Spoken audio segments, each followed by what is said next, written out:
on ESPN. And from Lawrence Scholl Coliseum, this is the place Wake Forest has beaten the Duke Blue Devils the last 2 times they've met.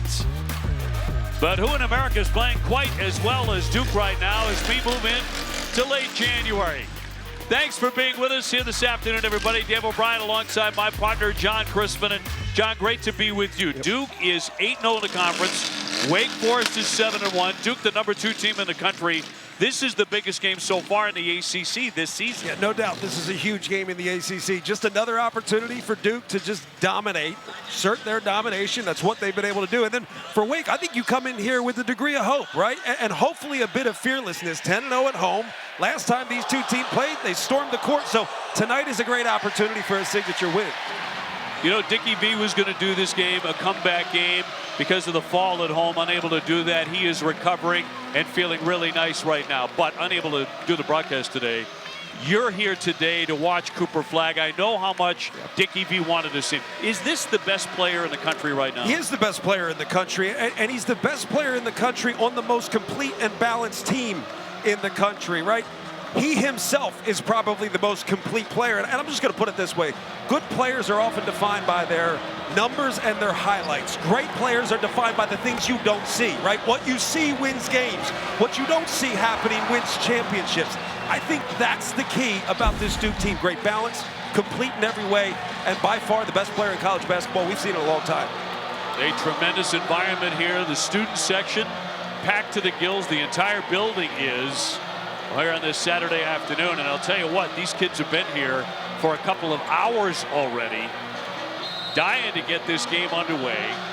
Duke coming in 16-2, Wake Forest at 15-4, and here we go as Wake wins the opening tip and run away. Part of the key is going to be controlling and dictating the style of the game early, particularly for Wake. This cannot be a track meet as much as they may want to run.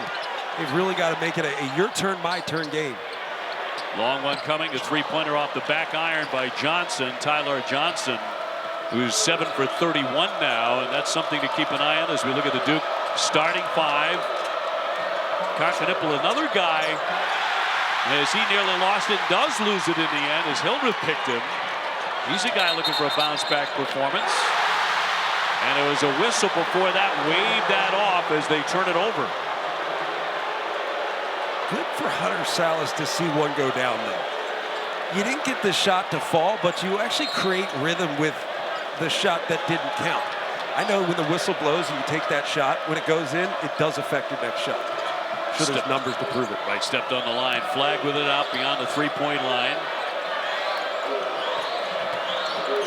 On the drive, James will kick it. And the corner shot will not fall. Proctor couldn't hit the triple. Flagg with the rebound. And a little turnaround left it short. Spillers had it knocked out of his hand. No whistle. Knippel will fire and miss. Around and out. They're going to get a 4th try at it maybe. A tie-up, and they have the possession arrow on this end. Malawach tied up on the play. The 7-footer for Duke. Watching Tyler Johnson and Malawach kind of quasi get into it. I mean, I'm the smaller guy, so I've always been on that side of it, but you know, sometimes you just got to know when to back away. Tyler, that's not one you're going to win. But I like to fight early. So Duke to put it in from the baseline. Duke has been a far better shooting team, at least from 3-point distance at 38%. One of the many things they do well, and a whistle off the ball here. Well, I think the great balance, as you see in the opening couple possessions, when shots go up, you're chasing so often because of the balance and the spacing that Duke has on the offensive end. So the offensive rebounding opportunities are there for Duke when the shots go up. Trayvon Spillers with the foul. He's in that starting lineup, along with Hildreth and Johnson, Salas and Reed. And Duke quickly getting on the board.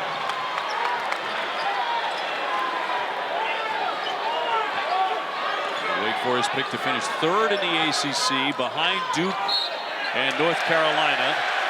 And another whistle away from the ball. That'll go on Proctor of the Duke Blue Devils, number 1. And a look at Steve Forbes here, number 5 at the helm for the Wake Forest Deacons. not feeling very well. They get the entry downstairs for Reed and the stop. Malawat just got lost. C-man-C ball simple principles. They still apply at this level.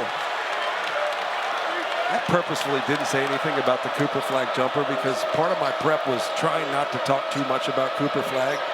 Good luck. Good luck on that. All right. With the season the freshman is putting together. Takes it through the foul line. Picked away. Hildreth with the theft.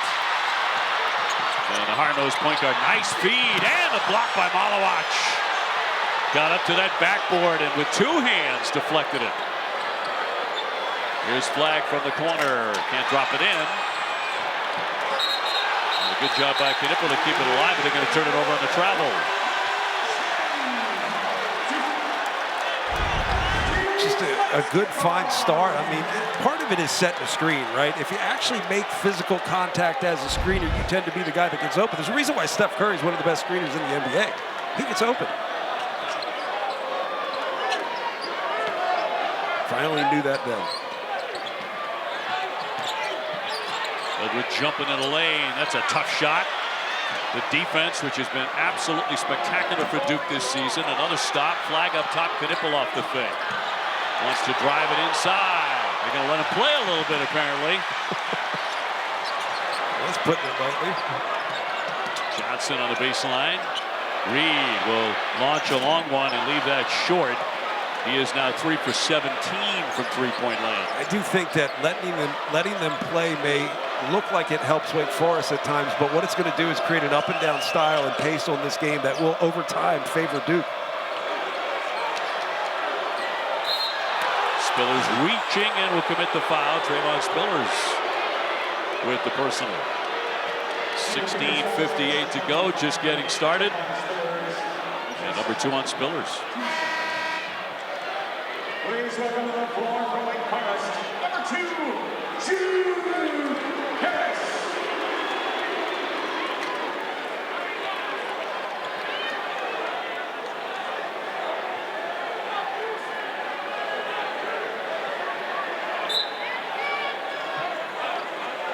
Well, we welcome you here to Winston-Salem, North Carolina, and certainly Wake Forest is hoping they can follow that playbook that Vandy just showed everybody nationally.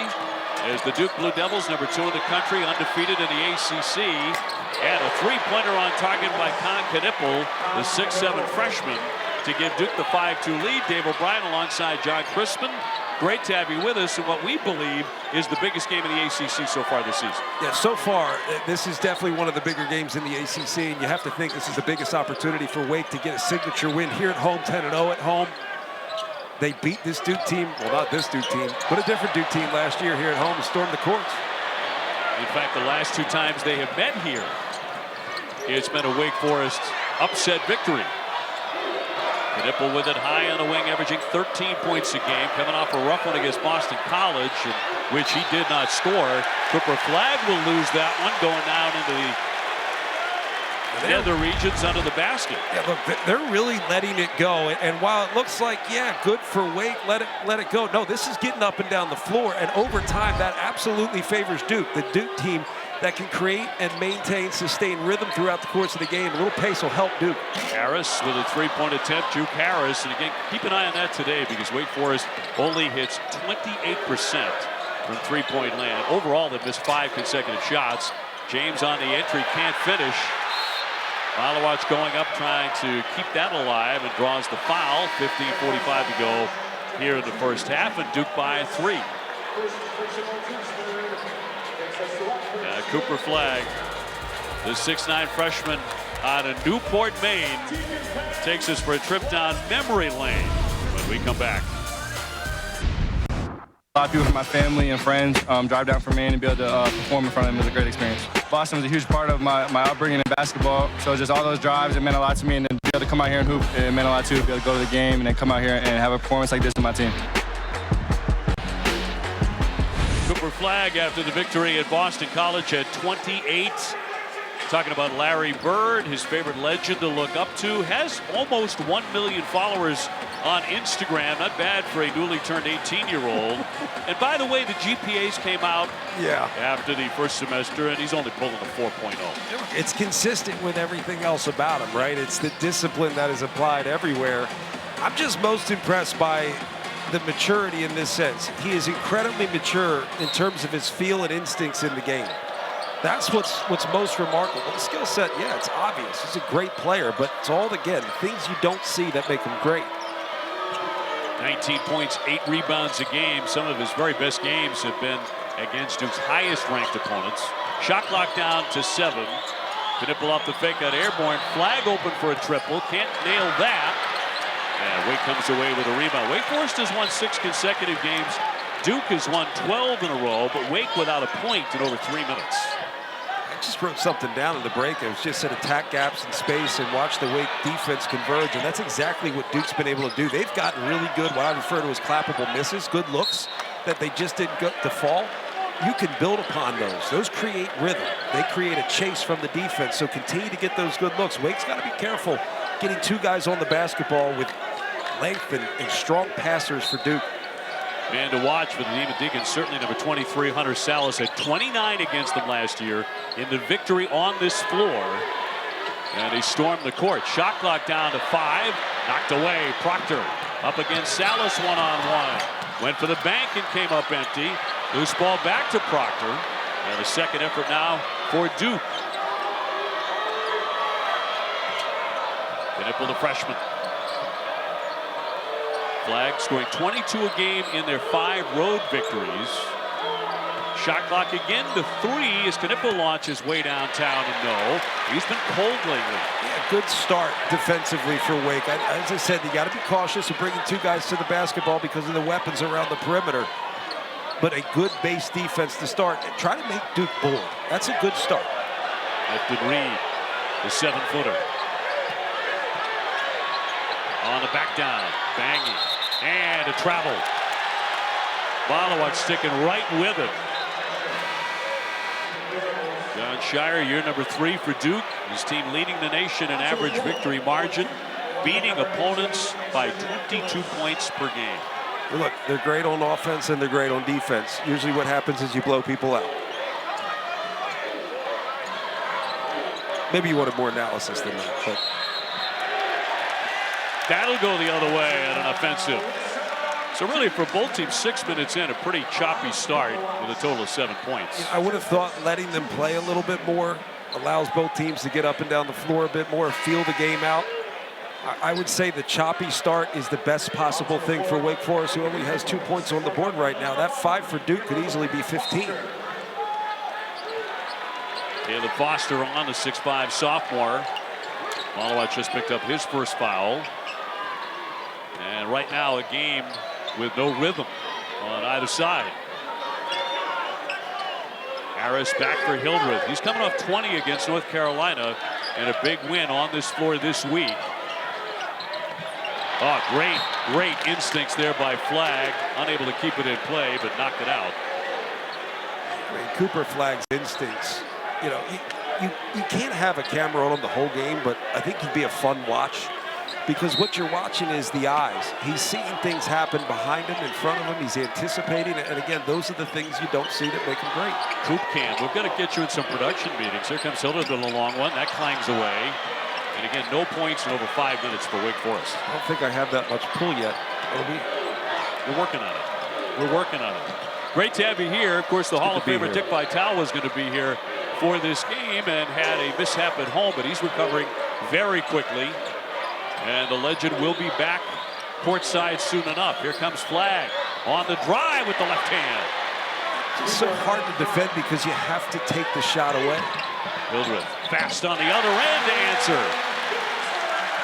Yeah, Wake fans are saying it's about time. Still think Wake has to be careful. The quick shot is good because it's a made basket, but if you get into an up and down contest, it quickly goes the other way. Watch loses the dribble. Proctor hit the deck. He's slow to get up. Shot clock down to 7. Gillis will attack. And And another foul on the deck before the shot. Here we go, a little Cooper Cam here. I mean, just, you watch this guy play with such a simple grace and poise. You forget at times he's the best player on the floor, and in a way, like a mob boss, he's just kind of manipulating all the things around him. What you miss is the simple ball fake as he catches. What it does is it gets Efton Reed, the big, to hold. It opens up the left, and he drives right there for a layup. It's just good stuff. Could very well be the best player in the country right now. I'll say he is. Here's Harris to kick it out. Salas has been very quiet so far, coming in averaging 19 points a game. First team All-ACC last year. And on the Jerry West shooting guard watch list. He can explode for 30 any night. 5 to get off a shot now. Johnson. Harris with a shot clock down to 1. And Flagg converging, batted it away. 0.5 on the shot clock. I'll tell you what has a cumulative effect is, length for sure. But the fact that Duke's already gone to 8 guys, 8 guys already in this game, they can wear you down in a variety of ways. And the biggest piece to me is, as a guy who played this game, is length wears you out. Length can close gaps that you thought were open. And while my legs are tired and I can't close the gap physically, their length does it for it. So to be able to go 8, 9, 10 deep and really not lose a step, goodness. Just time for a tip here. Turn and shoot, and could not get that one to go, and picked off by Proctor. Gillis, did he get away with something there? The crowd thought he did. Under 12 here in the first half. Very low scoring first half to this point. Proctor with some contact, popped it up there, and a lot of iron, but it dropped anyway. Good job by Wake getting the defense set. The zone at least disrupts the rhythm of the game. Duke had to take 5-10 seconds just to figure out how to attack it. Tyler Johnson looking for the penetration.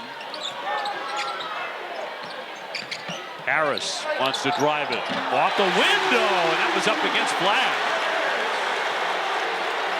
I'll take it, but I wouldn't commit to getting that every single time down floor. Foster calls a play here for number 2 Duke. Auburn still number 1 in a big matchup with Tennessee coming up tonight. The kick and a sweet shot there by Gillis. Gillis has grown a lot. He came from a program where they ran a lot of stuff. They fed the ball inside. I think he's had to adjust to the way this Duke team plays. Spaces the floor, a lot of read and react, good communication. He's grown a lot over the last few weeks. Wake Forest held to 6 points to this point, and a turnover on the Harris pass out of bounds. Tyrese Proctor. Allen Iverson did this. He just said, get it up on the rim. Give it a chance, right? Don't get blocked. Get it on the rim. Touch every piece. Counts for 2. Duke's starting to find it. Wake's got to find a way to score.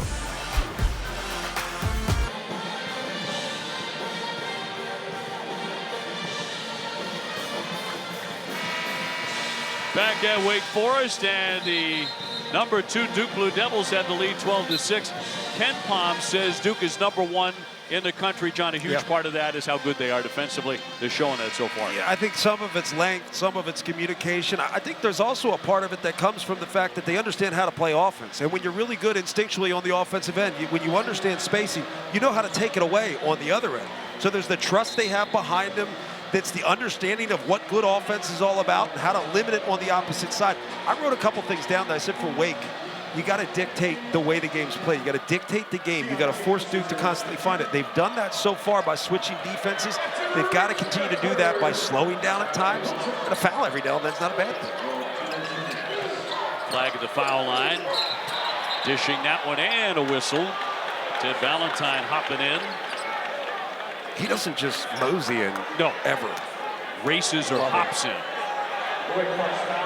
Young by the 6'11" freshman took the hit. 10:24 to go in the first half. And fouled by Juke Harris, who picks up number 2. It's always humbling when there are still officials officiating that officiated you in college like 20-some years ago. They look like that. He still looks good. Teddy Valentine looks great. Looks great. Tremendous shape. As the freshman from Manassas, Virginia, knocks in the first one.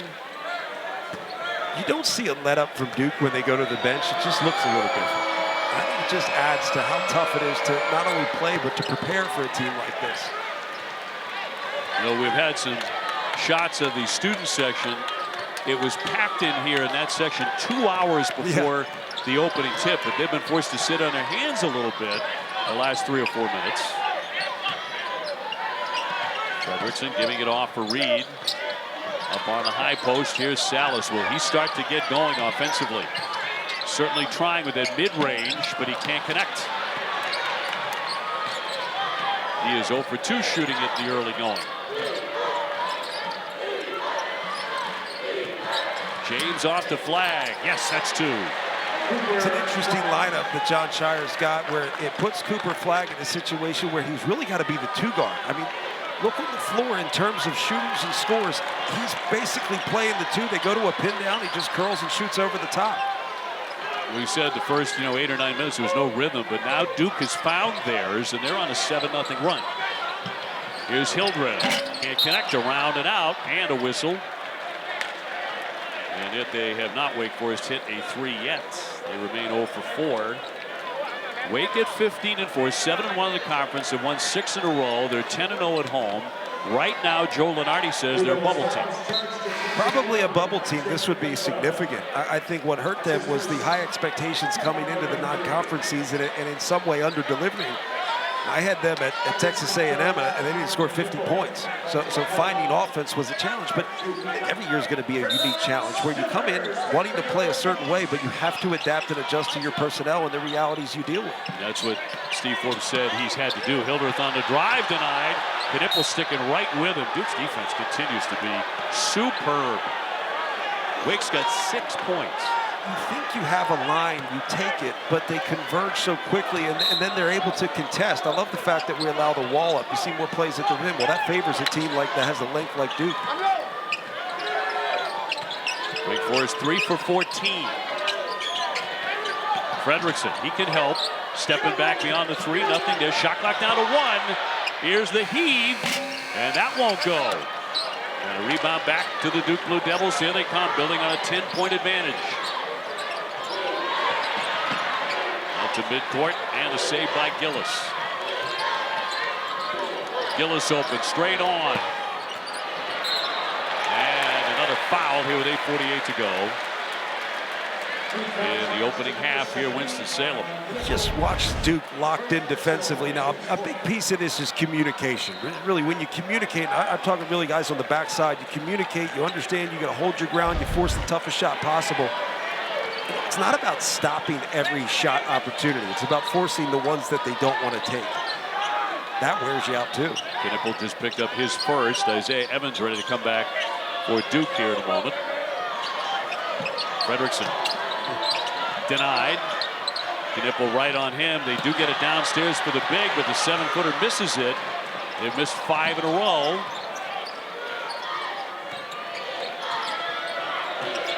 Proctor. Doubled up on him, and he'll take a hit. And Ted Valentine correct on this one. A shot to the face of Tyrese Proctor. That was good surge in terms of the push offensively, led by Cooper Flagg. He pushes it up. They move the basketball a little bit. There was no stop reset.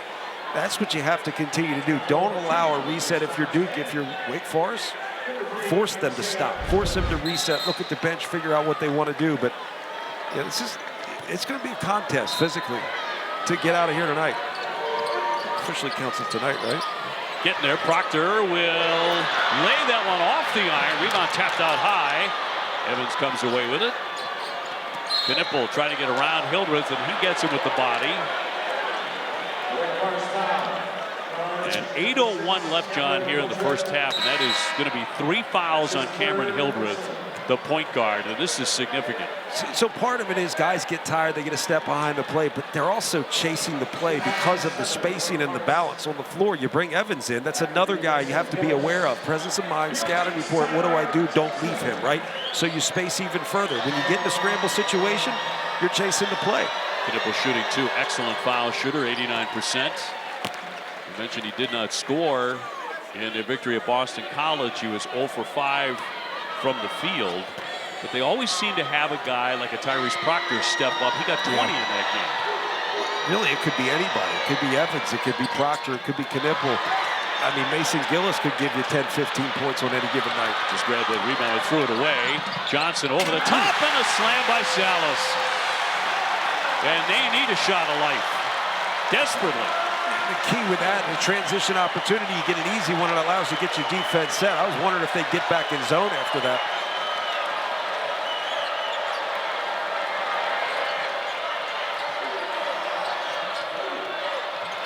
Knipple on the move and will draw the foul. About 7.5 to go. Hunter Salas rising up and up and up for this slam. You've got to take all the easy ones you can get. Tyler Johnson almost threw one away late against Carolina, connected on this one.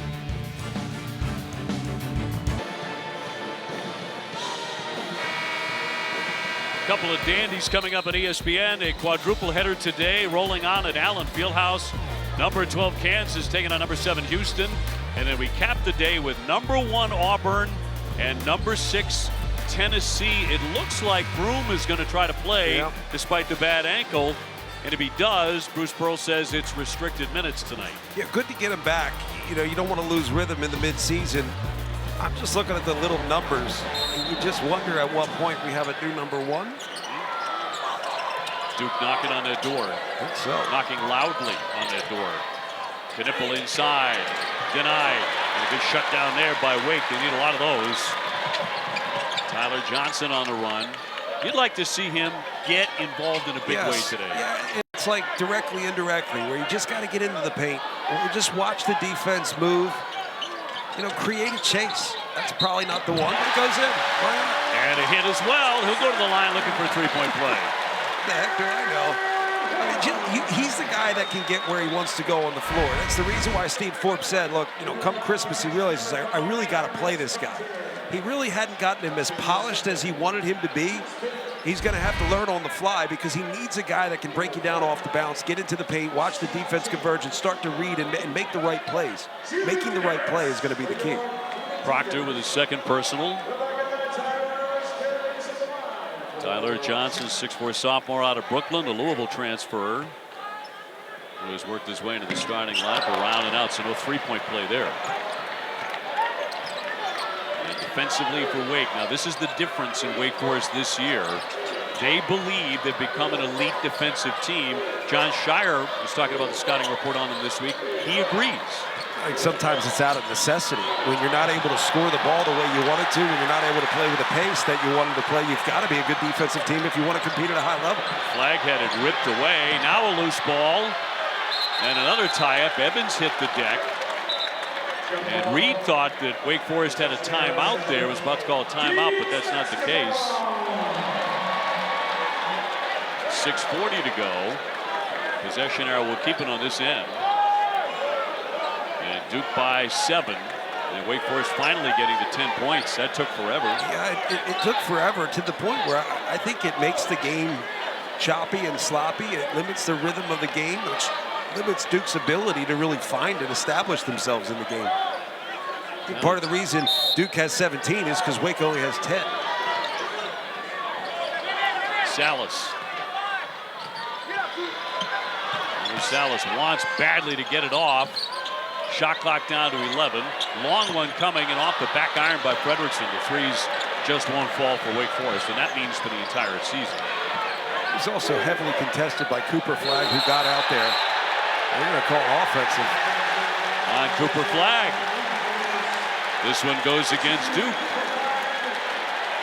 And they're getting very physical with him. Yeah, I think that would be my challenge. Is like, well, you're allowing physicality, but not that. Yeah, probably fine. Sell it, you get it. It's a foul. 6:20 to go. That's number 1 on Flagg. Who has the presence of mind to attack him off the bounce? And can you get the matchup you like to be able to attack him off the bounce?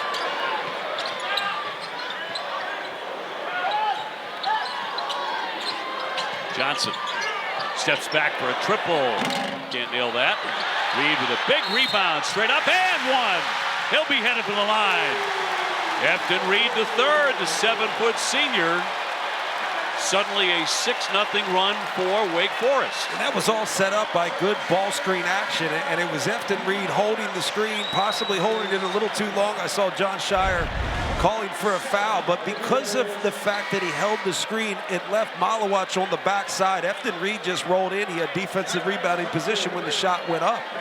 Sometimes as a guard, if you read it right, you see that if you get a shot up, your guys are in position to rebound because of the good action around the perimeter. It's not really a bad look.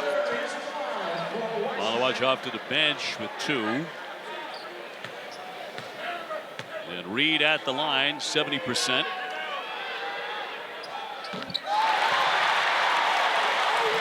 And so life here for the Wake Forest Demon Deacons. They pulled it within 4.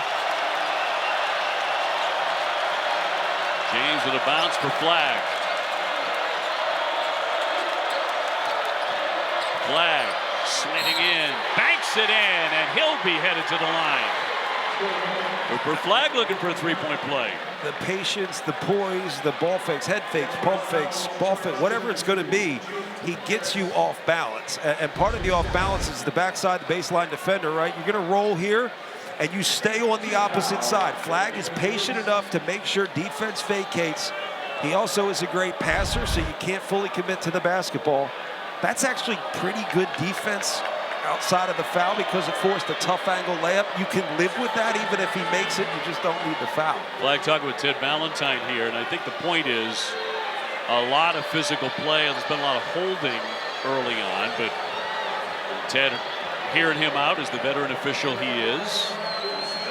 And so Cooper Flagg. Wait, Ted was hearing him out? He did. He actually did listen very patiently. Cooper may have been hearing Ted out. And there he was with a 3-point play. So Flagg is 4 for 7. The rest of the Duke team is 3 for 12. What a bad spot to be if you're covering Cooper Flagg. Top of the key, where the paint starts to open up. You can't win that battle. You just hope he misses. Flagg with 9. Reed looking to operate out of the double. And stolen away by Duke. They take it away from the 7-footer. 2013, the number 2 team in the country, up 7. Here's Knipp with a launch, but too strong. His last couple of games have been rocky for him. He had a 25-point game against Miami before that. I think he's got to find the shot he likes, not the one he gets. Harris leaning in, and a tough drive will draw the foul. The freshman been playing pretty solid minutes, about 17 a game. He draws the personal on Sion James. There's a lot going on here, man. This has been a battle. The challenge for that is, look, Efton Reed's going to have to play more minutes than any of the Duke bigs are. So 40 minutes of this physicality, it could be really, it could be a grind for Wake Forest. Yeah, Reed, not a big scorer, only about 8 points a game. But an active screener. Yes. And he's been good there. And can block a shot. Good rebounder. And Harris with a misfire. So under 5 to go. Tonight, Tennessee and Auburn to clash in the absolutely brutal SEC on a big day of college basketball on ESPN. Flagg looking to go around the back. Got free. James will fire it up and swish it in from 3-point land. I have no idea how simple he made a complicated thing look. Right? All the pressure on the ball. First off, he's playing point guard right now. All the pressure on the ball, a simple ball fake. He's able to make that skip pass, and Sion James gets a rhythm 3. Johnson knocked away. Youngpa with the deflection. Flagg getting it downstairs on the break, then he crashes the glass. It comes free, and it's off of Wake Forest. Just can't say enough. I mean, he's looking right at Tyrese Proctor, gives him a simple ball fake, makes the skip pass to the corner.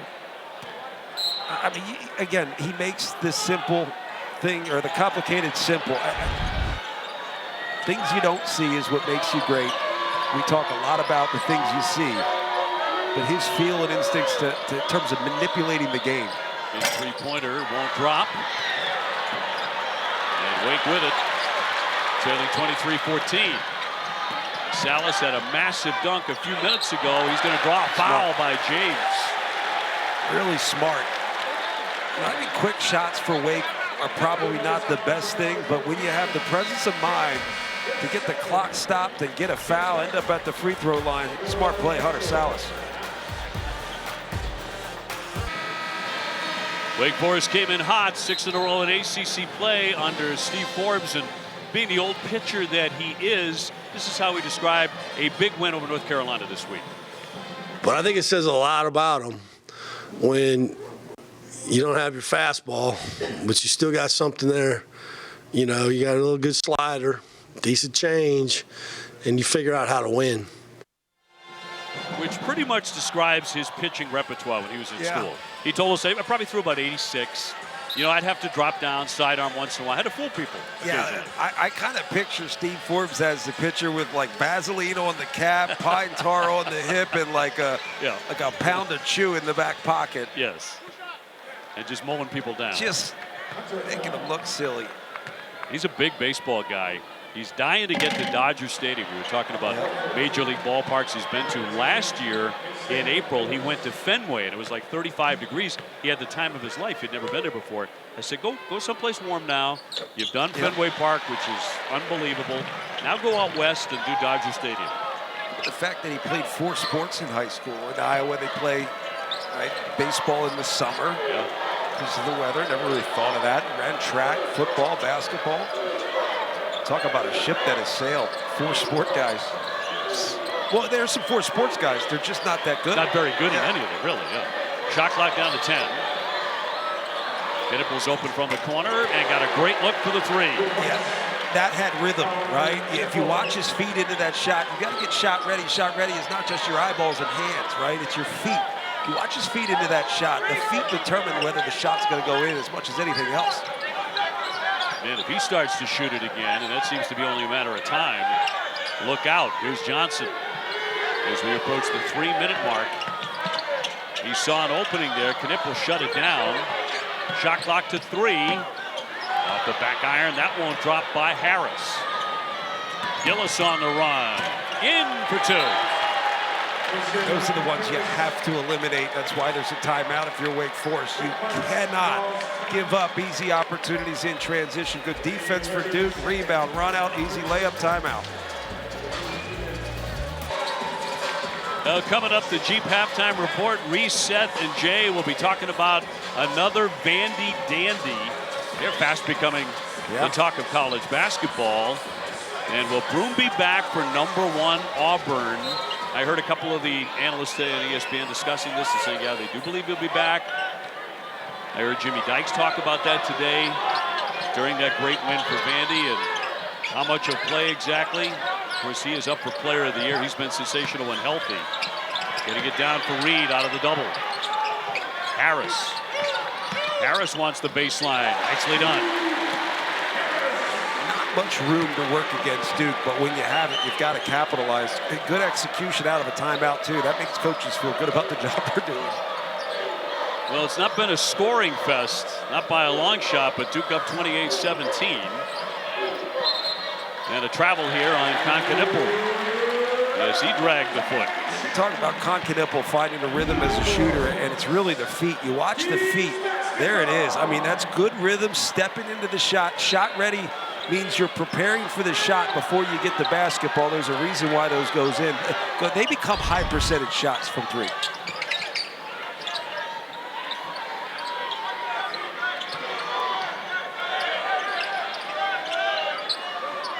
Harris back for Salas. Knipple on him. Reed, nice pass, but they're going to wave that off and a foul underneath. With 2:04 to go, they're getting ready for a big-time slam dunk. It's going to be 2 on Cooper flag.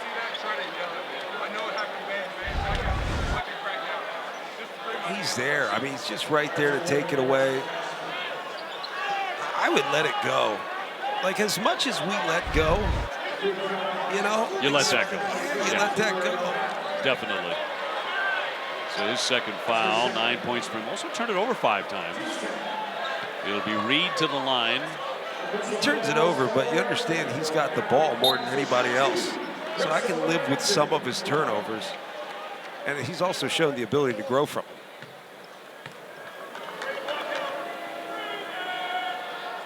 And Reed will sink that. Our featured ESPN2 Big Monday.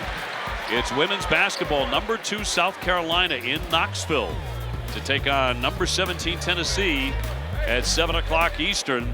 Don Staley's team coming off a big win against LSU. LSU talking about what it's like to go up against 10 All-Americans. That's right. Hey man, no money, no problems. You still have to figure out those challenges. So under 2 to go in the first half. Duke has done a pretty darn good job of keeping this crowd at bay. They've struggled to adjust to the zone. I mean, you can see it just run 15, 20 seconds of trying to figure out what we're doing offense. Flag with a turnaround. Oh, what a great pass underneath for Gungbo. Maybe just get flagged the ball inside the paint sooner. Seems to work. Johnson back for Salas, who's really yet to cook in this one. Harris, and blocked away. Gungbo got a piece of that and a whistle now. Ted Valentine blowing the whistle with 1:23 left in the half. It gets so much attention, but I go back to the poise. What's he reading? Well, he's reading where the defender came from, and he's reading whether any defender took that block away. And the answer is no, so he makes the right pass, and you get an easy layup. And he makes the game, when he plays it right, he makes the game look simple. And the reality is, it is a simple game. Harris at the line after the Gungbo foul, his second. Harris has played with good energy. He has. We talked about having hope and a degree of fearlessness. Harris has kind of embodied the fearlessness we're talking about. And he scored 17 against NC State. Apologize for the broadcaster jinx. Gave him a little love, missed 2 free throws. 30-18. In the corner, Gillis. Rebound tapped around by Duke. Harris got there first. On the drive, and he's hit and fouled. Foul will go on Caleb Foster. I mean, look, you want to look for buy-in, you want to look for confidence, you want to look for guys that are going to get excited for one another. I think the key to me is Cameron Hildreth. He's off the floor, he's got the 3 fouls. You can't really impact the game from the bench other than being a leader, so he needs to be that leader on the bench right now, getting everybody up off their feet. To your point, Wake with 1 made field goal in about 6 minutes with their point guard on the bench for a long sit.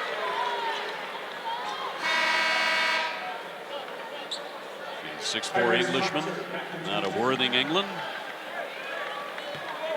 Wake, the only school in the ACC this season to have 2 different players score 30 in a game. Hildreth had 31 against Miami, and Salas 30 against Stanford.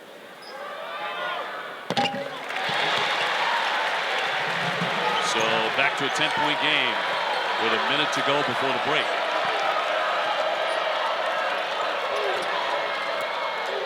Flag downstairs, back out, Knipple. Yes, nothing but net. That was just great execution. Set a little baseline screen to get Cooper flag the ball, and then immediately kick out for another in-rhythm 3 for Knipple.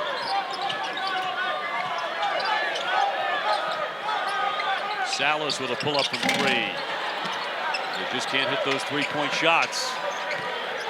Wake Forest has been dreadful all season from 3-point land, and they're 0 for 9 today.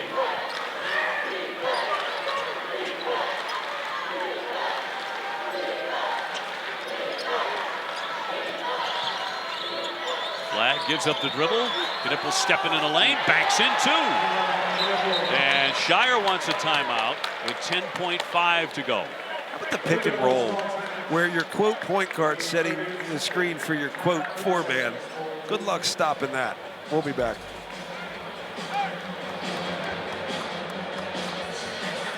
What makes Duke so difficult to defend? Well, when Cooper flags your ball handler, you're bringing up a ball screen from Knipple. Now, Knipple is your roll, short roll guy. It just challenges the general principles of defense when you kind of in so many ways invert everything.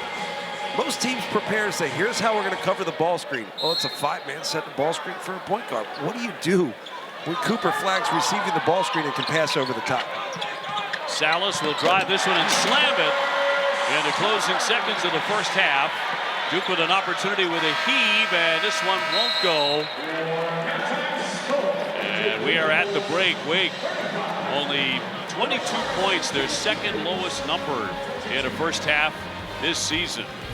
So Duke looking comfortable at 35-22 here at Winston-Salem. To the studio, Reese, Seth, and Jay coming at you. We get set for the second half here at Winston-Salem. Duke on top 35-22 over Wake Forest. Every dog will have his day. That Pooch certainly did at the break here. We're getting ready for the second 20 minutes. Dave O'Brien alongside John Christman. We're talking about Duke playmaking. Yeah. And it looks like a team, it's more than just one. They can play it 2 or 3 different ways, right? And they're connected. That's the other thing. They're connected. They're unselfish. It reminds me a little about that Kentucky team that won a national championship. Michael Kidd-Gilchrist, Anthony Davis. They were unselfish to the point where they looked for one another. They tried to make the game easier. And the Cooper Flagg thing, he's able to get everybody else involved to the point where he's going to stop getting doubled. He's going to stop getting all the attention. And next thing you know, he's got 10, 15, 20 points in the second half. On the other end, for Wake, you just have to make it a grind. You've got to be tough. I thought Harris was really good. Didn't score a bunch, but he was tough. He was aggressive. There was a fearlessness with which he attacked. That's what you're looking for. You have to just throw all bets off, right? Kick off the training wheels if you're Wake. Dictate the way the game's played. Be the tougher team and force Duke to make plays and make shots to win. Our game track brought to you by E-Trade from Morgan Stanley. Knipple with 12 points, 3 out of 6 from three-point land. That's a great sign for Duke. He had been scuffling with his shot, but he's getting it together. And I think getting them the right shots is the best way to help a shooter find rhythm. Got one in the corner, just didn't have good rhythm. He missed pretty badly, and then he got good looks. He got him to go. Duke did turn it over 10 times in the first half. But leading 35-22. Yeah, Cooper Flagg 5 of them. Yep. Bottled up. Proctor trying to get free out of the double.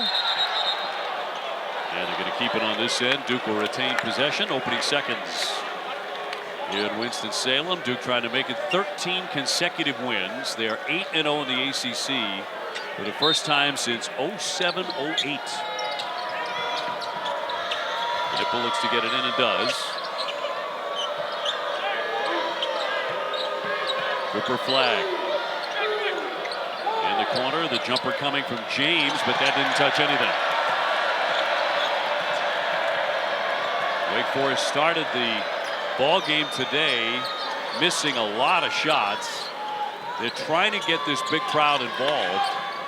The students are dying to be involved. Hildreth playing with 3 fouls now, and a whistle and a foul. Malawatch, the 7'2" freshman from South Sudan. And we'll pick up number 3.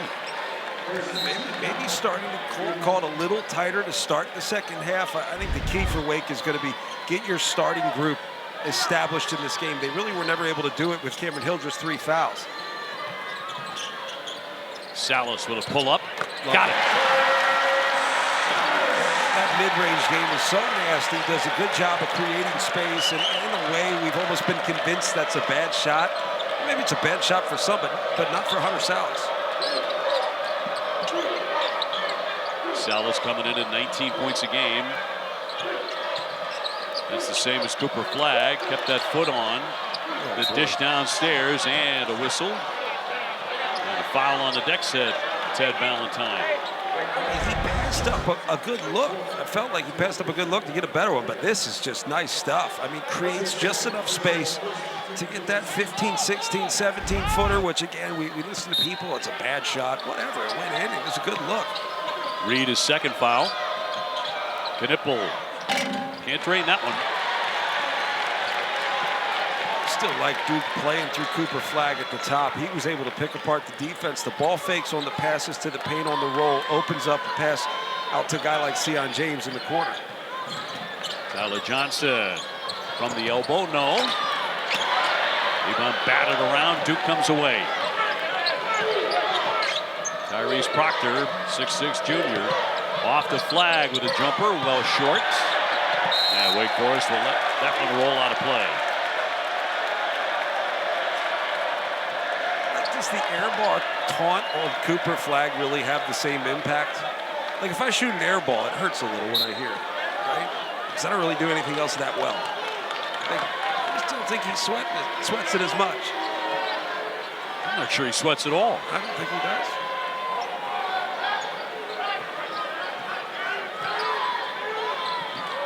Here's Hildreth trying to be a factor in the second half. Had a long sit in the first half. In foul trouble.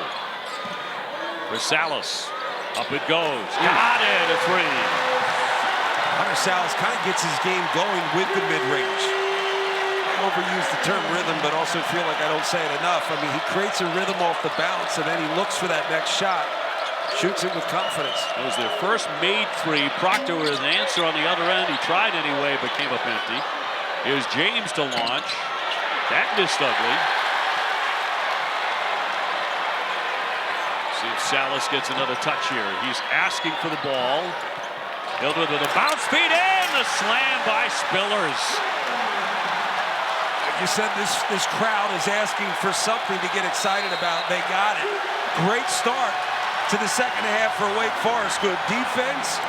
Hunter Salas gets it going. Cam Hildreth, I thought he was going to go back to Hunter Salas, but what a great find. Probing, back cut. All good things happened to start the second half for Wake Forest. Said it, man. You need to get something going to get the crowd going. Spillers will do just that.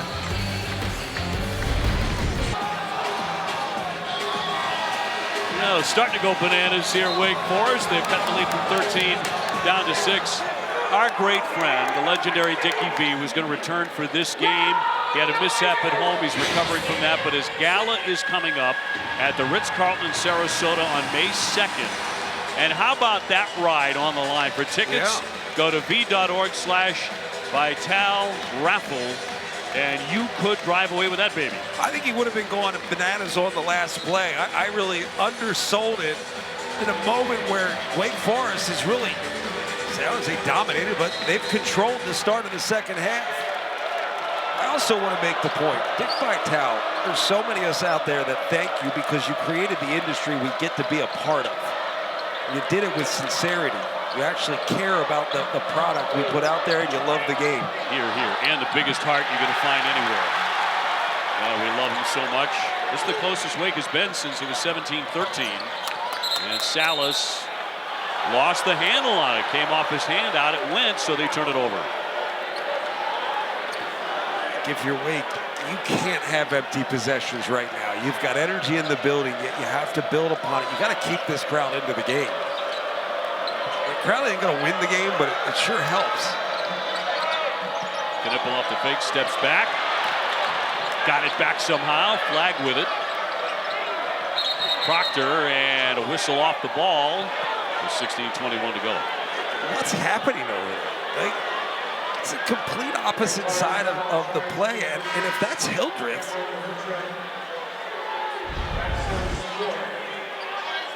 that is going to be number 4 on Hildreth. Look at that. Any edge you can get. Yeah. Trying to keep flag at bay. But, you know, you're watching the action on one side, and you got bodies flying all over the place on kind of some opposite side action, and Hildreth picks up his 4th. I mean, that's where you just have to know you can't do something silly. Let's keep an eye. Hildreth on your left side. He's going to fight over. I mean, it's on Hildreth.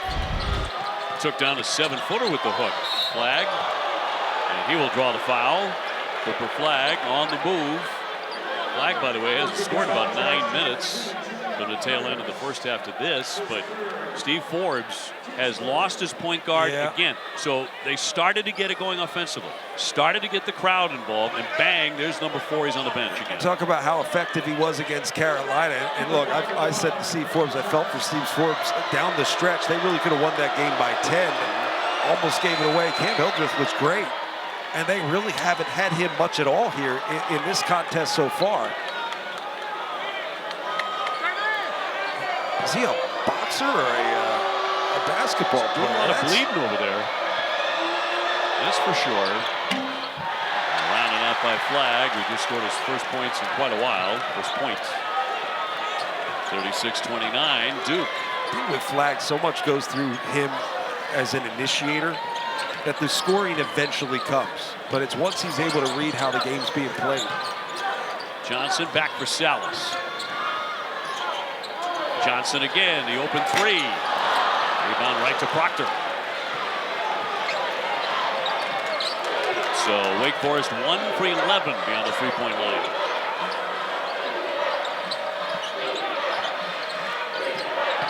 Proctor making a move inside. No one picked him up or shut him down. He gets his own miss.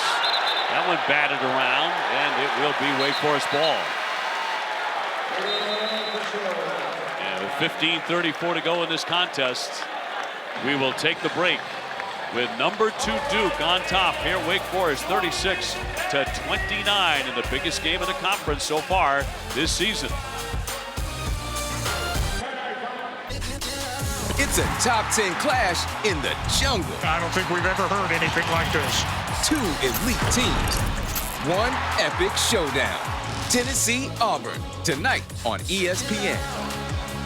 Well, about every night you can have a game we could call a blockbuster, but this one, talk about the SEC, Tennessee and Auburn. Johni Broome missing the last couple of games with the ankle, expected to return. Huge news here for Auburn and Bruce Pearl. Be interesting to see how they use him. I mean, maybe keeping him away from the post as more of a mover around the perimeter. Just getting him back into the rhythm of game play. Our Sonic blockbuster tonight. This is a pretty good one to warm you up with, too. Reed trying to power his way inside, and a foul. 15:21 to go in the contest. Duke has zoned the glass in this one. They have out-rebounded Wake Forest 30-17. Duke, the tallest team in the country. And for Proctor, his third foul. There's height, but there's just general length. They just cover so much ground, and you watch rebounds, and they're in for every rebound because of their length. Harris with a spin to the baseline denied. Salas out high. Shot clock down to 7. Salas way downtown. That missed badly.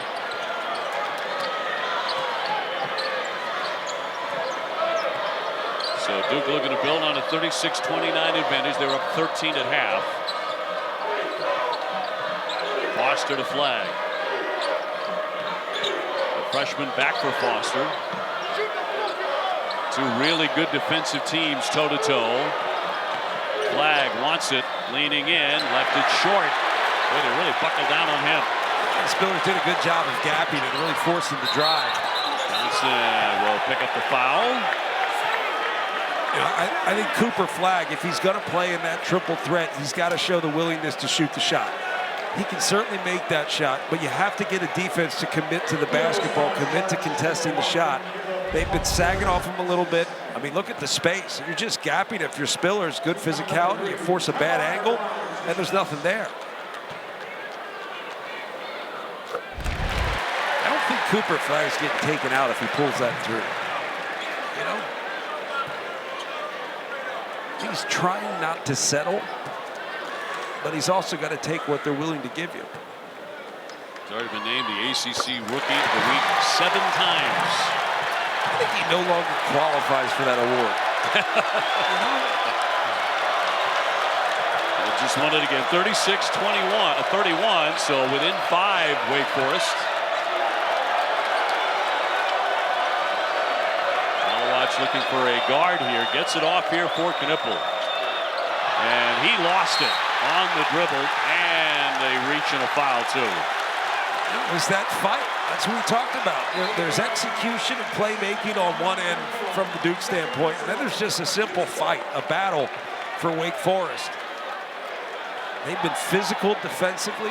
They've struggled to really find consistency on the offensive end, but the fight's there, so they're staying in this game. They've only turned it over 7 times. Here's Harris to launch. They got a good look, too.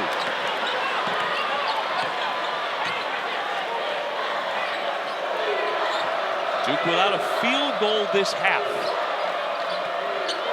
So they have been really chilly since the break. Proctor. Here's Foster trying to end that, and he can't. Rebound came right back at him. Straight on. That won't drop. Duke is 0 for 10 this half.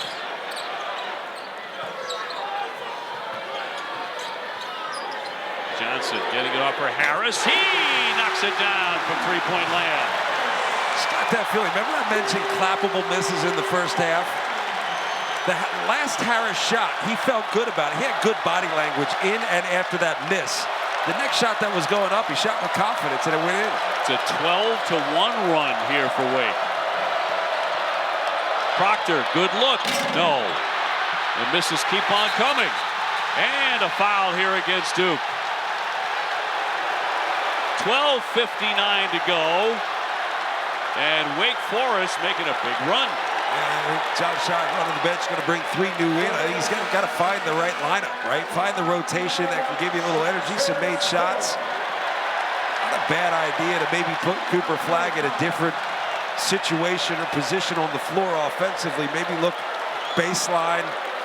He makes great plays out of the post. Force a double. It creates the double itself is an advantage because of Cooper Flagg's ability to pass out of it. Well, watch his 4th foul, so without a point, he will sit. And Wake Forest with an opportunity to take the lead here. Will a 3 do it?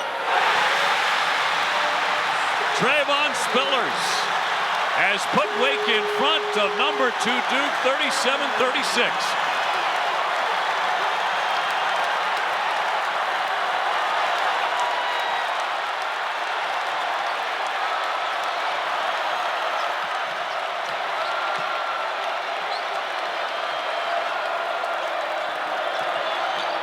On the drive, Knipple. He gets knocked to the deck. The follow, that won't go. Wake showing serious fight. Over the top and the slam for Spillers. And this place is going bonkers. We asked for it, partner. We got it.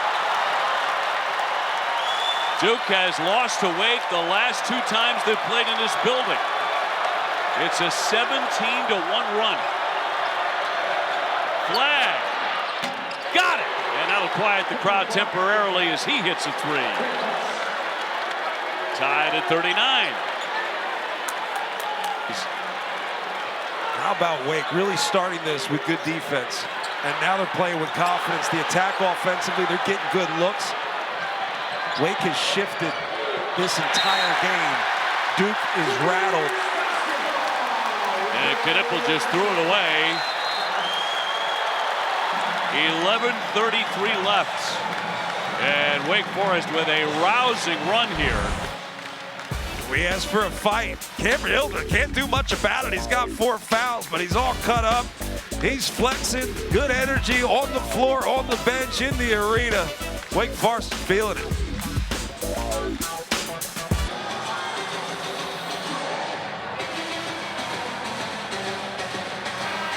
If it's a basketball contest, I've got to think it goes the way of Duke. But if you turn it into a fight, you wake up your crowd, you give your team and your fan base hope, and you just put it all together. This is what Wake Forest has done in the second half. It has been an absolute battle, a fight. They've made Duke uncomfortable. They haven't let them do anything with comfort and confidence. And on the other end, you just ride the wave, you make plays. This place, for the first time really all day, woke up. And if Dickie V were here, he'd be out of his seat going crazy. Because the last few minutes have been fun. Maybe not for Duke. Well, frankly, whether Dickie's on his feet or in his seat, he's going crazy. He's going crazy. Now look at this end of the first half. A hot team, and 1 for 14 Duke since the start of this second half. But give Wake a lot of credit defensively, like the block by Reed that helped launch that fast break in the dunk. I think you really got to get creative with where Cooper Flagg is offensively. Shift the defense by moving him on the floor. Johnson off the fake, drives it, and a foul. So a cagey move by the youngster. You saw more from Brooklyn. That'll be Sion James' 3rd foul. So fouls on both sides starting to become a factor with 11 minutes to go. Johnson will shoot. It's consistent with how the game's being played. You turn it into a fight. The stoppages because of fouls, it favors Wake Forest. Because what's going to happen here, miss or make, Wake's getting back. They're getting set. So the more Wake can make Duke play against the set defense, the more advantage they have. Johnson's second. Steve Forbes told us today when the season started, you know, back in November, I wanted to play fast. I realized that wasn't a good way for us to go. I had to slow us down. So a game like this, where it is right now, is how they want to play. Flag, too strong. Salas out of the pack with it. He's knocked to the deck in a foul as Mason Gillis couldn't put on the brakes and floored him. And our Saturday primetime Rivals Week coming your way tonight at 8:30. Countdown crew will get it underway. We cap the night with LeBron and the Lakers taking on Steph and the Warriors. 10:56 left, and Wake shooting 1-1. You can control the game if you make free throws. Sal's a great foul shooter, but missed a couple of big ones against North Carolina that didn't cost them a win in the end this week, but some tense moments. Flag, they come in and try and converge on him, and a foul by Johnson as he reached in. Fouls can be disruptive too. I mean, you talk about different ways to disrupt the game, maybe switching defenses, you know, changing your ball screen coverage, which I think is you got to be really careful with against Duke. But sometimes the fouls, they become so annoying and they disrupt your whole rhythm. James. One and done there. Johnson wants to push it every time down the floor. And that's going to roll in. He had some serious spin on that baby. That didn't look like it had a chance to even get up, let alone go in. Not a chance. And now he's got a smile on his face. And Wake has their biggest lead today against Duke. Out it goes as they throw it away. Flag has had problems with turnovers today. It's been rattled, and a lot of it's coming from the outside in. I really do think that you've got to get creative, maybe put Flag in a different position, allow him to see the floor from a different perspective, and maybe make plays from the block. They did it a couple times against the zone where they brought him along the baseline, and he was able to kick back out for open threes. Everything they're doing right now is Cooper Flag from the top of the key in. Duke has a long run of games where by this point in the contest, it's over. They've just been steamrolling people. Now they're down by 4 with 10 minutes to go on the road. Johnson with a crossover. Bounce feed. Harris. Got it! Tough shot. I mean, look, I said it, right? Tyler Johnson is the guy that can get places. And getting someplace makes the defense rotate. It opens up cutting lanes, driving lanes, passing lanes. It gets the defense to shift to the basketball. All done by the guy that can get where he wants to go. This escalated quickly. Off the bounce. I mean, good sit down, right? And his eyes are up. And Harris, I said earlier, Harris is he's the toughest guy on the floor right now. Typically that's Hildreth. He's on the bench with 4 fouls. Harris has been great in that sense. Don't care how much he's scored, missed shots, made shots, doesn't matter. It's the fight you're looking for. That's what got you back in this game. That's what kept Duke from going on an immediate run to start the second half and closing the door on any sort of comeback. It's been the fight, and this crowd loves every bit of it. Oh, they get louder and louder.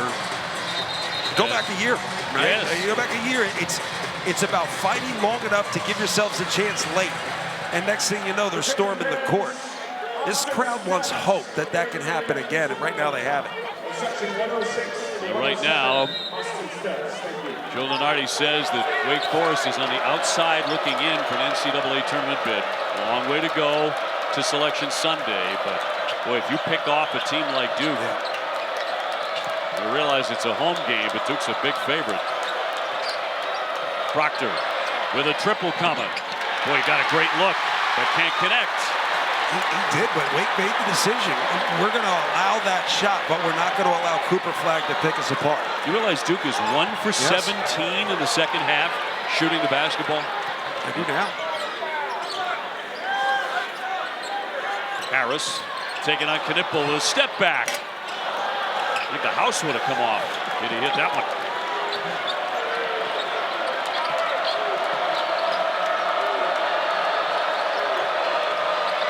Proctor penetrating and takes a hit, draws the foul at 8:55 to go. Wake has just made everything choppy for Duke on the offensive end. I think some of it's been physicality. The other part of it has been they've been able to get their defense set. And you make some shots, you get your defense set, you see the basketball, you're a better defensive team. 1 for 17 and 4 turnovers.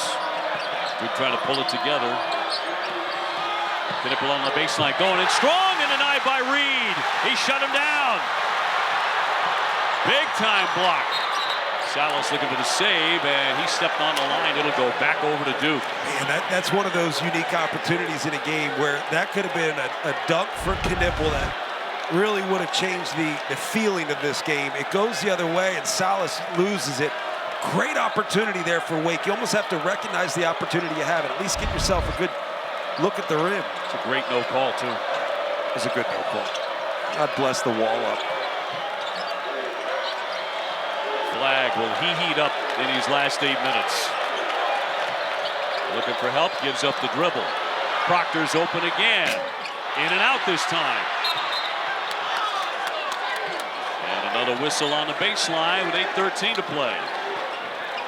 Duke is getting some good-looking shots. They're just not hitting them. Well, they're getting good-looking shots because they're committing to Cooper Flagg. Wake is not letting Cooper Flagg pick them apart. In a way, they're committing to him early enough to force him to give it up as opposed to making a playmaking type of play. That makes sense to somebody out there. Johnson's 3rd foul. Flagg will fire this one and knock it down. Tough spot. I mean, that's just an ISO spot on the floor. His passing ability forces defenders to stay on their man. And that rise up and shot, I think that's been there from 3, and he's probably got to take it. Duke with a 12-game winning streak on the line. Look at the length of this zone.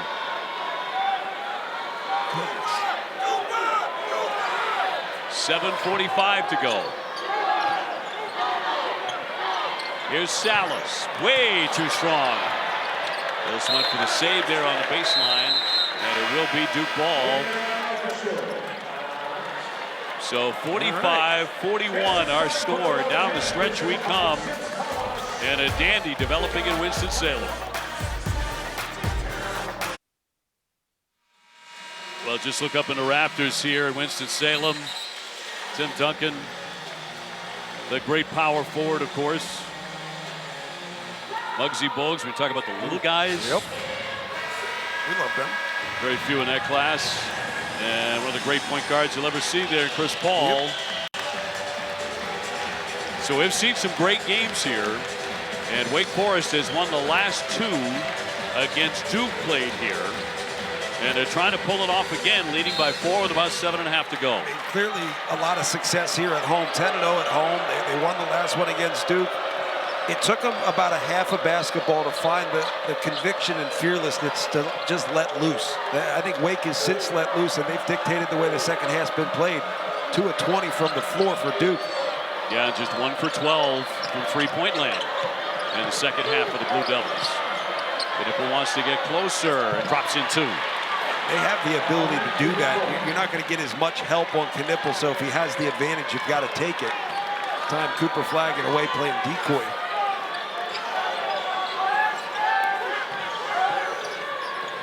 Harris will turn and fire, and a lot of iron, but it'll drop down. It's interesting to see Duke have to go zone. I mean, usually you do something like that out of necessity. Good passing to get the ball inside, touch every piece of the rim, and you get a bucket to go. But, man, when you start to get it rolling, those things, it starts to go your way. That's the way it's been for Wake in the second. Duke Harris had a really good one, 14 points. He's played a heady game. Knipple off the fake. Shot clock down to 6. Now 5. And switched in by Gillis. In a way, a bailout. Not a great possession for Duke offensively. Gillis gets that to go. Allows Duke to get their defense set, but Wake's been good picking apart the zone. He has 8. 1-point game. 6 minutes to go. Proctor poked it away. Now the shot clock coming into play. Down to 5. Johnson will launch it. That clangs away. Opening the door for the Blue Devils to retake the lead on this possession. Cooper Flagg spinning, going in strong, swung off the window for 2. And that's exactly what Steve Forbes was concerned with, them getting into a quick ball screen action, forcing a switch. He got the matchup he liked against Tyler Johnson, and then game over. Or at least possession. Flag was 17. And Duke up by 1. Harris again will turn. Can't hit the shot. Rebound comes out high, and a foul. That was with 9 on the shot clock. Talk about making things look easy. This is kind of this is NBA right here. You just go to a ball screen early. You get the switch. You know what's coming. You get the matchup you like. It gives you the advantage. And Cooper Flagg makes a good poised decision. Finishes at the rim. Efton Reed III picked up foul number 3 to send Proctor to the line. Another good foul shooter for the Blue Devils at 80%.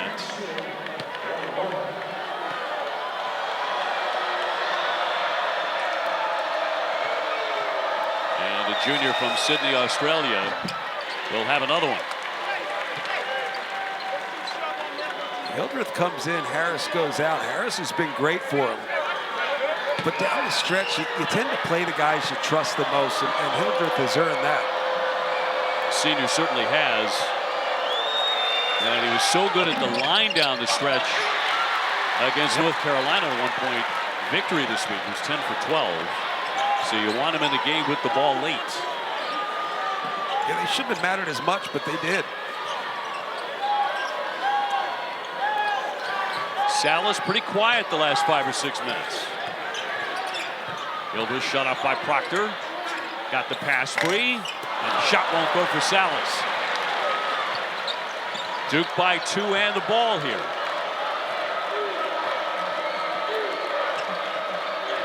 Blue Devils are 5-0 on the road in the ACC.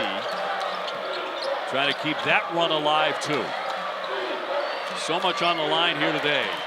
Cooper Flagg penetrates and stuffs it with 2 hands.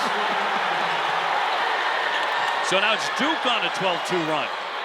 John Shire is really scripting them into the right action that he wants to get Cooper Flagg the looks he needs. Hildreth got a look, no. And Duke comes away again on top 51-47. Duke's done a better job of using a little movement to get Cooper Flagg the ball in more of an ISO situation. Hasn't worked as well when he has it initiated and they're just trying to make a play off the bounce, but here you got the matchup you want. Working on Spillers, got around him, and Spillers will pick up the foul. That was with 8 on the shot clock, under 4 minutes left. A low-scoring, gritty game in the ACC. And a foul will go on Spillers, his 3rd. And look, down the stretch, who's it going to come down to? Well, it's likely going to come down to this guy, best player in college basketball, Cooper Flagg. He's going to earn it. Been an eventful day in college basketball. Vandy beating Kentucky, Texas A&M losing to Texas, North Carolina surviving in overtime at Chapel Hill against Boston College, and this has been a terrific second half. You got to think at this point in the season, teams start to figure each other out a little bit. You also hit that midseason low where you forget we're vulnerable. Even Duke, we came in talking about how great they are, or how great they could be, but they're as vulnerable as anybody else, particularly if you have the right game plan and you execute. Wake Forest has done that in the second. Their energy brought them back into this game. They made just enough of plays to get the crowd into it. They fed off of it since. Now Duke down the stretch, it's been Cooper Flagg, and that's likely how it's going to be. The more they can create movement, even if it's fake offense, right? A little camouflage action to get the defense moving and then get Cooper Flagg the ball in space.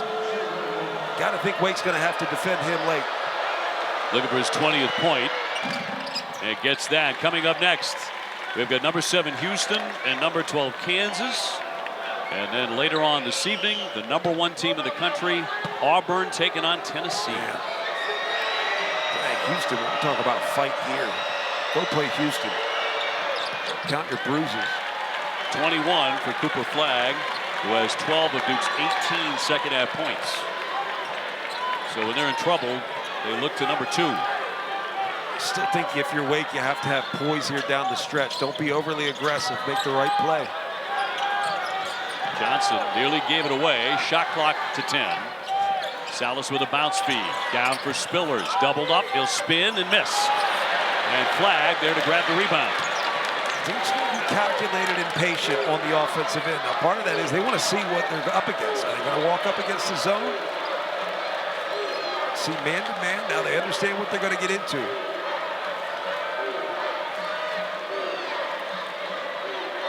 Now the freshman will take some time. Lost his footing. Will he lose the ball? It spins free, and that's what happens. Gilbreth now playing with 4 fouls. Under 3 minutes. He penetrates, stripped and fouled on the play. Good job by Wake Forest staying home on that defensive possession. You don't have to commit to the basketball, but you have to show and close gaps. They did just that. Cooper Flag just lost his footing and lost the ball. And Cameron Hildreth hasn't really been able to do much or have a big impact on this game, but he just sat there, probed, went aggressively, and now has the opportunity to make free throws. Youngpo with the foul to put Hildreth at the line, where he's very reliable.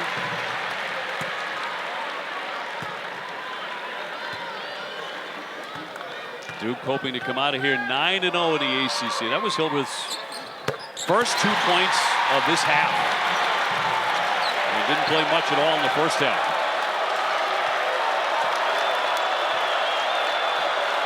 (53-49) Duke. Wake trying to get the crowd back in it. They were a big factor there for about 7 or 8 minutes when they surged into the lead. 10 to shoot. Youngpo in some trouble. Did get it free. Proctor nearly gave it up. Now he'll fire it. Got it from three-point land. That's a killer if you're Wake Forest. You did almost everything right. Just got taken out of the play. A little bit too much of a gamble towards half court. Proctor ends up wide open. One guy had to cover 2. Remember when Duke was 1 for 19 in this half? They're 6 for their last 6. They've become deadly. And a lot of that's been Cooper Flag getting to the rim, making plays. And that's what they're going to rely on here down the stretch. And it's not just that you rely on his ability to make the play. You rely on his ability to make the right decision. A Monday, the Huddle Crew will reveal this season's ACC football schedule. They'll break down each team and look at key weeks and specific matchups. Coverage of this 2-hour special begins at 9 o'clock Eastern on ACC Network and the ESPN app. Oh, the yellow shirt's coming down. What's that mean, Obi? And this is the reason why we flash back to last year and the crowd after the big upset and on the court.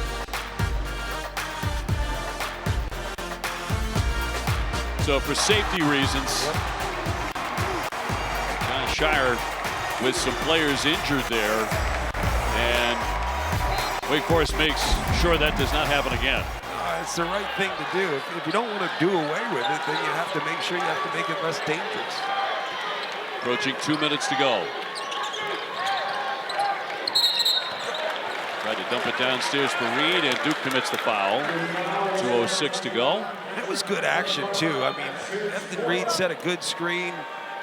Hunter Salas coming off with a little flare, and he made the right read. Just kind of slipped it to the basket. Patrick Youngpo has been playing quite a lot with Malik Brown out with the knee injury. Going to be missing for several weeks. He picked up his 4th foul. You just realize how important Wake's defense is on the offensive end. Like there are some teams that they get better defensively when they score. They need to see the basketball. They're in a way dictating the way the game's played. Wake is doing that from the defensive end. And they've held one of the great offenses in the country to 56 points to this point. Reed making 1 of 2, so a 6-point game. Well, at one point we came out of a timeout and said Duke's 2 of 20 from the field. Right. And it wasn't that long ago. They changed that. Oh, a strip. Johnson picks him clean. The handoff for Spillers, and he can't connect. Wow, Wake missed a golden opportunity after the turnover. I mean, you look at the length, right? You know, you're going against Cooper Flag. You can't really take it up. Spillers rushes the shot because of the length.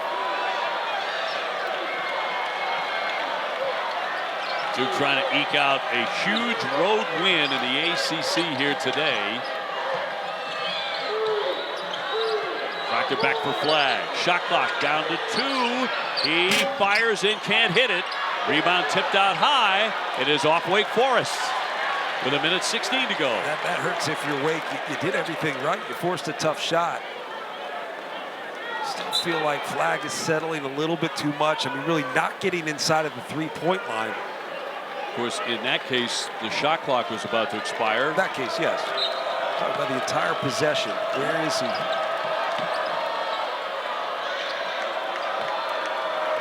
So he will take some time here to develop a play for John Shire. Flagg gets rid of it. Here's Gillis. Around and out.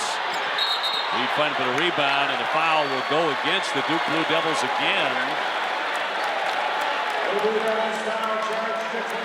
And that's going to be number 5 on Gunba. So he has fouled out. You've got Gunba, you've got Malawach, you've got Flagg. Efton Reed's had to deal with every single one of them. You can't give that kid enough credit. Kid, man, like, he has had to fight through all of it. An opportunity and a couple free throws with the clock stop. So this will be 2 shots. And Wake Forest with 1:02 to play in their home building, trailing by 6. And I know to a degree Steve Forbes is a little frustrated. He does want to play faster. But the best thing you can do as a coach is coach the team you have, right? And it's all about what gives my team the best percentage chance of winning games. And it's going to start on the defensive end. It may be to slow it down and switch your defenses from time to time and be disruptive that way. And they've done that tonight. Holding Duke to 56 points here with 1:02 left is pretty remarkable. Telling you. Reed 70% at the line. The 7-footer from Richmond, Virginia.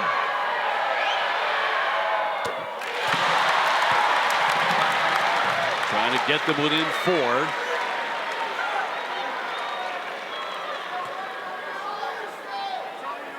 Wake Forest with a streak of their own. They've won 6 consecutive games in conference play. They're 7-1 in the ACC. Duke is 8-0.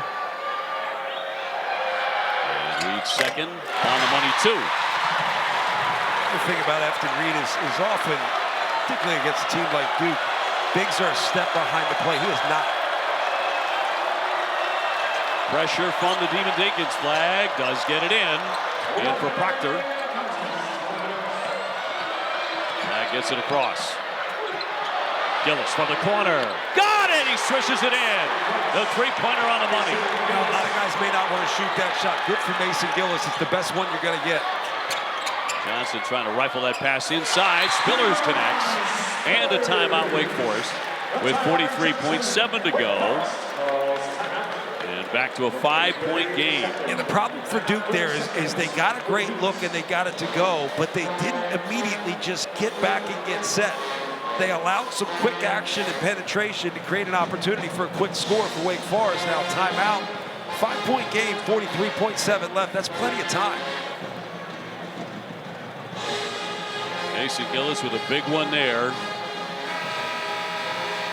So Houston, Kansas is on ESPN News. It's starting there, and we'll follow this one on ESPN. 43.7 on the clock. We're talking about Mason Gillis. He's a grad, and between Duke and Purdue, he's played in 150-plus college games and have the steadiness to take that shot. Just absolutely draining. He's won a lot of those games, too. I mean, you could argue that Purdue is a more successful program over the last 4 years than even Duke. I mean, so he understands what it takes to win. Great poise. He also is one of those guys that doesn't have to be the star. I mean, that's the roster creation we talked about with John Shire. I said, what are you most proud of? He says, probably that. You know, it's not just coaching the team. It's the team you assemble. Malik Brown, we haven't talked about him. To get him back, that's a game changer in terms of defense. An elite defender. So Duke to put it in, 59-54.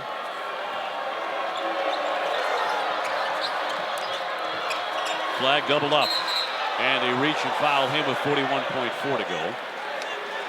And that's another unique advantage you have with Cooper Flagg. I mean, quite often you inbound the ball there, it's a bad spot. Short corner, it's going to be a double. Cooper Flagg's able to see over the top, be strong with it. And he's the guy you want shooting free throws down the stretch anyway. We're talking about roster construction.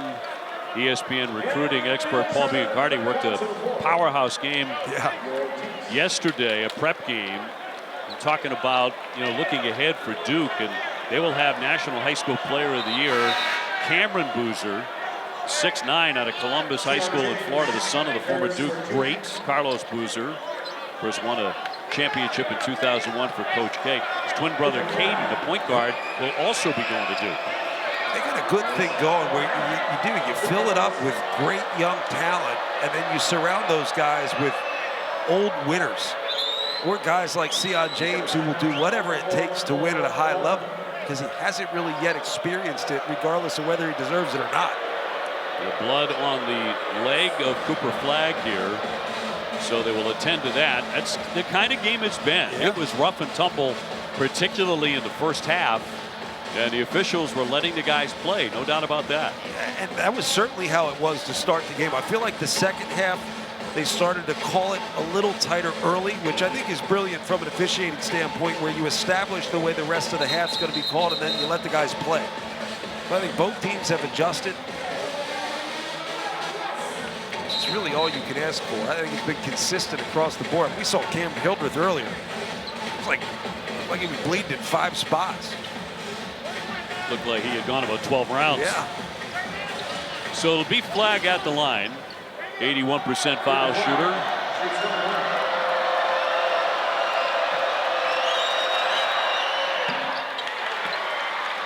And again, coming up big when it matters for the Duke Blue Devils. You saw it earlier in the season. He wanted the opportunity to be the guy. I think where he's grown the most is he's understood now the responsibility of being the guy, and he's lived up to it. Missed the second. 6-point game. Johnson. Hildreth shredding the D, going in strong. Lost the basketball, and out it goes. 32.4. And it was tipped by Wake Forest. So 32.4 to go, Duke ball.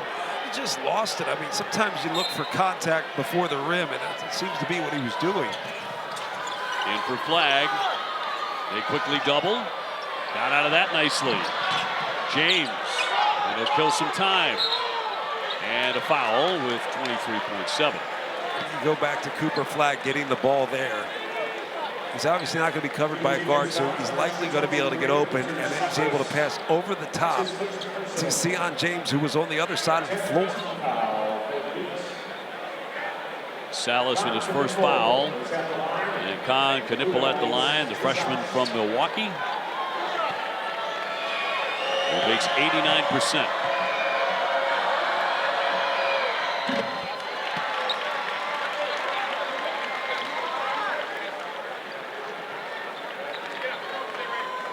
Knipple, the number 19 in the 2024 ESPN Top 100 class. And made one. Wiggs made only one field goal in the last 6 minutes. There's another one on the dunk by Hunter Salas. 16.4. Again, it's Gillis to put it in. Flag cutting, knocked away by Hildreth. It'll be Duke ball. It's probably going to be easier for Duke to get the basketball in now that they're set. Bad spot to be throwing it in. This is the advantage of having Cooper Flagg. I mean, just getting it in. I mean, you need size. Harris is going to be on Flagg. Right in front of the Wake bench. And a timeout. So Duke takes one with 16.2 on the clock, leading 61-56. Not a bad one to talk about now, given where you're inbounding the basketball. I mean, you almost at this point have to get something set up just to get the ball in bounds. You understand you're going to get fouled right away. I like the drive by Hunter Salas, too. That was purposeful. It was meaningful. And it's probably been there more than he realizes. He really willed his way to the basket. I want to go back to what this Wake Forest team did to start the second half, though. We talk about Duke coming out in the second half and just blowing the doors off teams. They were not able to do it because this Wake team fought. They didn't have a lot going in the first half. They struggled to score, but defensively they really bought in. They locked down, playing without Cam Hildreth. Harris was terrific. It kind of set the tone for how the whole second half was going to be played. Duke has never really been able to find it offensively, but they've been able to make enough plays to have the lead they have. Wake Forest was down as many as 13 coming out of the break, and you're absolutely right. They didn't fold it up. In fact, they roared from behind to grab the lead on a 23-4 run before giving way again. And 13 felt like 23 in your typical game. I mean, neither team really was lighting it up on the offensive end. So 13 points felt like a pretty significant deficit.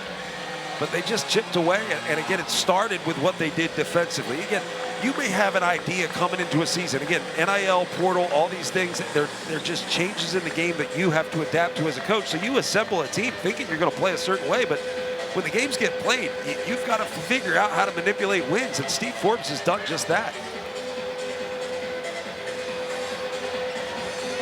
Now, one of the keys on these plays from that particular part of the floor is giving enough room. So you're saying the bench isn't going to give up some space? I don't think so. Ted Valentine made sure he had a little bit more. Gillis trying to get it in play. Still looking, and Flagg with a catch. And finally they converge on him, and Hildreth commits the foul. 3 seconds came off the clock there, so 61-56 and Duke to shoot. Just want to remind people, though, that usually the outlet guy, which is your last option, that you throw the ball up to and trust him to go get, it's not the guy you want to shooting free throws. That's an advantage you have with Flagg on the floor. Hildreth has fouled out. He had a tough afternoon here. And did not play all that much in the end. He sat a huge part of the first half in foul trouble. So when you look back on this, if Wake Forest can't rally and pull one out, that's going to be a big factor in why they didn't win the game.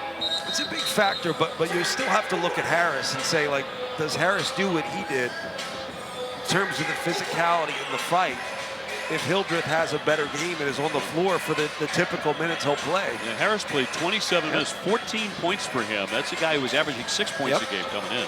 It's always the intangible things when you're playing a superior team. And it's okay to say that. Duke is a superior team to arguably almost anybody in the country. So Flagg back to the line and sinks number one. To make it 62-56, he'll have another with 13.2 seconds. The other thing in that Duke huddle you're talking about is, we get the ball in bounds, make free throws. We're not fouling, guys. We got to be cautious not to foul. Make them change directions. Slow them down as best as possible. You're going to pick up a little bit here, three-quarter court. Flagg with 24, 7 rebounds and 6 assists. Harris gave it up. He lost it, and that's the game. Duke will win this one against Wake Forest on the road, and that is 13 consecutive wins for the number 2 team in the country. Duke wins it 63-56.